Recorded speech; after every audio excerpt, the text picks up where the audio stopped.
Karena bulan Ramadan itu ibarat perlombaan. Maka tentu kita yang mengejar ridhonya Allah Subhanahu wa taala butuh untuk lebih niat lagi, lebih serius lagi dalam mempersiapkannya. Caranya bagaimana? Pertama, Podcast Surabaya Mengaji.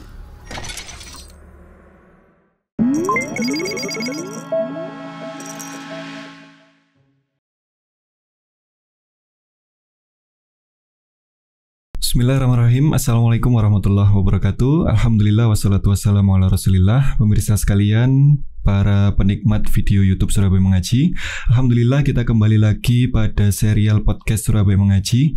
Di podcast ini kita insya Allah membahas seputar tema-tema menarik yang akan kita bahas dengan ringan, dengan santai, bersama guru-guru kami yang kompeten di bidangnya. Dan di episode kali ini kita kedatangan guru kita, yaitu Ustadz Ian. Kita sapa terlebih dahulu beliaunya. Assalamualaikum Ustadz. Waalaikumsalam warahmatullahi. Sehat Ustadz ya? Alhamdulillah. Barakallahu fiik Ustadz. Baik, para pemirsa sekalian, tidak terasa, Masya Allah, sebentar lagi kita akan memasuki bulan yang sangat mulia, yaitu bulan yang kita nanti-nantikan, bulan di mana pintu surga dibuka, pintu neraka ditutup, yaitu bulan Ramadan.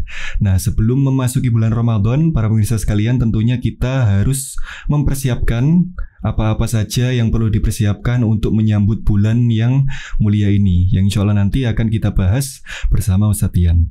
Ya Ustadz, jadi sebentar lagi kita akan masuk bulan Ramadan Ustadz. Jadi bulan yang penuh keberkahan, bulan yang agung dan lain sebagainya. Tentunya seorang muslim harus sangat mempersiapkan untuk menyambut kedatangan bulan ini Ustadz.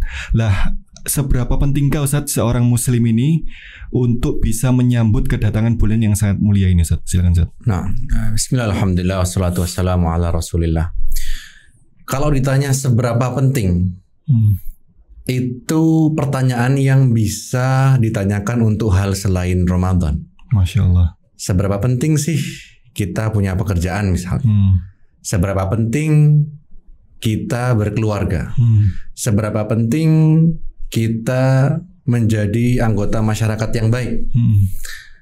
Pertanyaan-pertanyaan seperti ini itu jawabannya sangat bergantung dengan keadaan orang yang menjawabnya.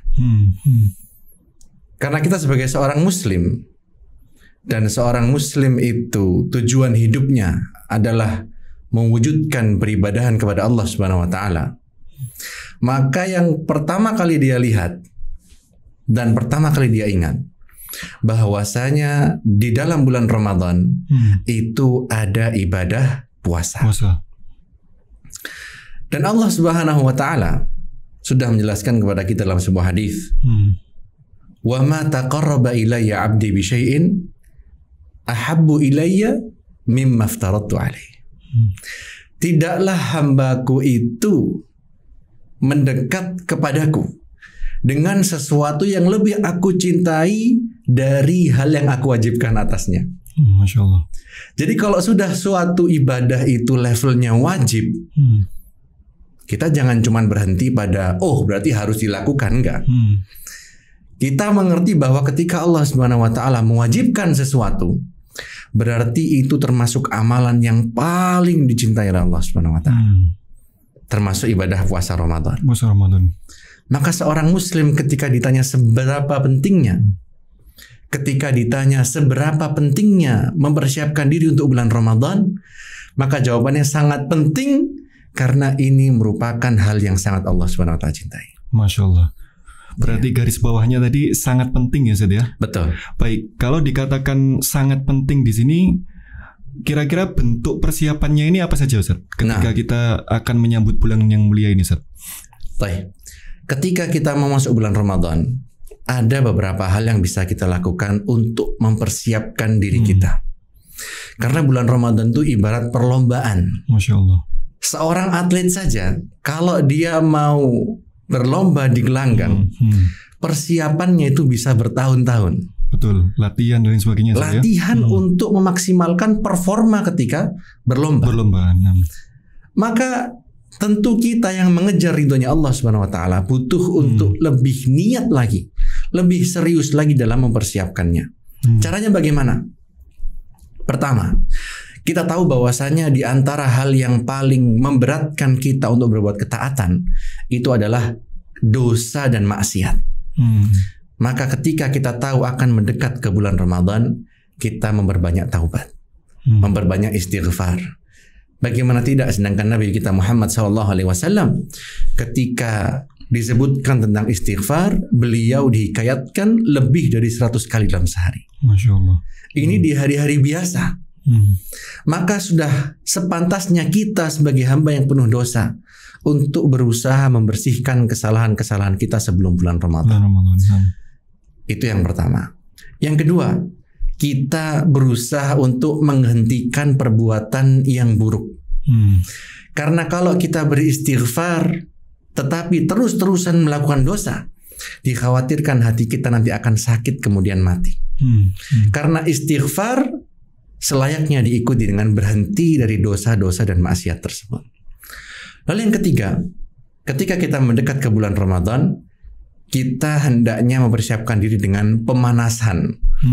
Sebagaimana bulan Ramadan itu banyak ibadah yang begitu mulia, puasa, sholat, baca Quran. Maka sebelum bulan Ramadan pun kita sudah pemanasan dengan banyak puasa sunnah, dengan banyak sholat sunnah, selain tentunya sholat wajib, ya, dan juga memperbanyak tilawah Al-Quran.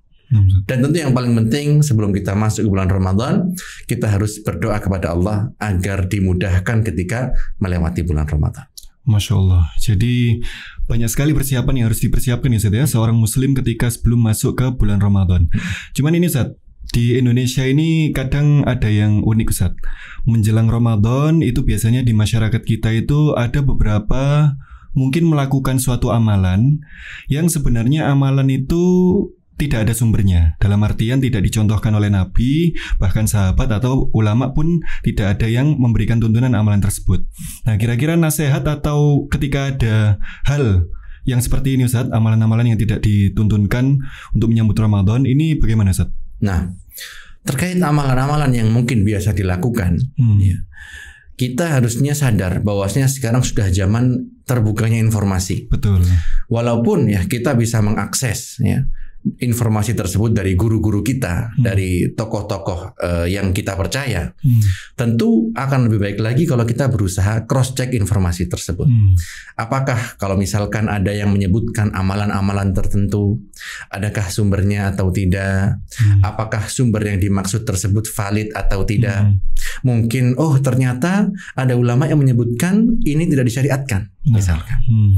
Dan juga ya, yang perlu diwaspadai lagi, ada amalan-amalan yang itu sama sekali tidak ada sumbernya dan bahkan bertentangan.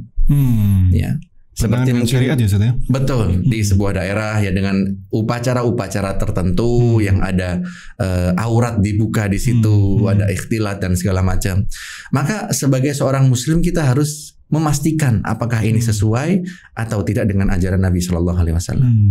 Tapi kalau misalkan kita mendapati orang-orang di sekitar kita mungkin melakukan hal-hal yang kurang tepat, tentu kita hendaknya berusaha mengingatkan dengan kebijaksanaan. Sebagaimana kata Allah SWT, "Ud'u ila sabili rabbika bil hikmah." Serulah manusia ke jalan Rabbmu dengan kebijaksanaan, nah, supaya tidak kemudian terjadi hal-hal yang tidak diinginkan. Nah, Ustaz, kemudian terakhir Ustaz, ini kan kita sudah mendekati bulan Ramadan Ustaz.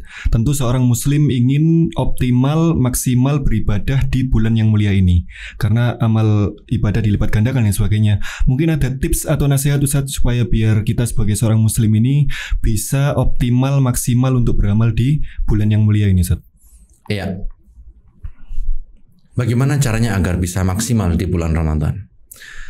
Pertama, ya, kita harus sadar bahwa tidak ada yang bisa kita lakukan kecuali dengan pertolongan Allah. Masya Allah. Maka kalau kita ingin sesuatu, kita minta sama Allah Subhanahu Wa Taala, kita mohon kepada Allah Subhanahu Wa Taala dengan cara-cara yang memudahkan dikabulkannya doa. Dengan mengakui kelemahan kita, dengan memohon ampun kepada Allah Subhanahu Wa Taala, dengan menyebutkan tawasul dengan nama dan sifat Allah. Ya. Maka kita berdoa mengaku ketidakmampuan kita dan mohon kepada Allah untuk dimudahkan. Itu yang pertama. Lalu yang kedua, motivasi yang berasal dari diri kita sendiri. kita harus tahu bahwasanya dunia ini sementara. Kita semua akan pergi dari dunia ini. Dan sebagaimana waktu-waktu yang telah berlalu itu lewat, maka yang akan datang yang kita song-song ini pun juga akan lewat. Demikian dengan bulan-bulan Ramadan. Mungkin Ramadan tahun lalu, 2 tahun lalu ada orang-orang yang kita puasa sama mereka, kita buka sama mereka, tarawih sama mereka. Tapi sekarang mereka sudah tidak bisa melakukan hal tersebut. Maka kita harus ingat, sampai kapan kita mau melalaikan kesempatan yang Allah Ta'ala berikan ini. Sedangkan di bulan Ramadan begitu banyak fursah, kesempatan untuk melakukan amalan-amalan dengan pahala yang berlipat ganda. Lalu yang terakhir ya, kita harus komitmen. Sebagaimana kita kalau berusaha di bidang bisnis mungkin, atau meniti karir, atau melakukan apapun, itu pada akhirnya bukan masalah enak atau tidak enak. Banyak orang tidak suka dengan tempat kerjanya, tapi dia tetap melakukan pekerjaan tersebut. Kenapa? Karena dia tahu dia butuh. Masya Allah. Ya, apalagi kita menyikapi sesuatu yang kita tahu baik untuk akhirat kita. Maka mungkin kalau sekarang kita belum begitu merasakan kelezatan ibadah itu, belum merasakan nikmatnya tadabbur Al-Quran, bukan berarti kita berhenti.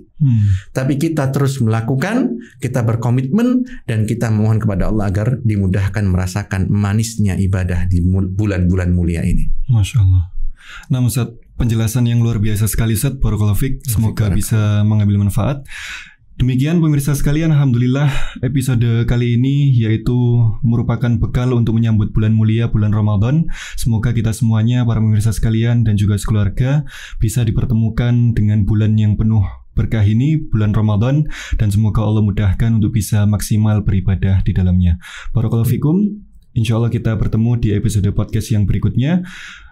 Kita tutup, sallallahu ala nabiyina Muhammad, walhamdulillahirabbil alamin. Wassalamualaikum warahmatullahi wabarakatuh.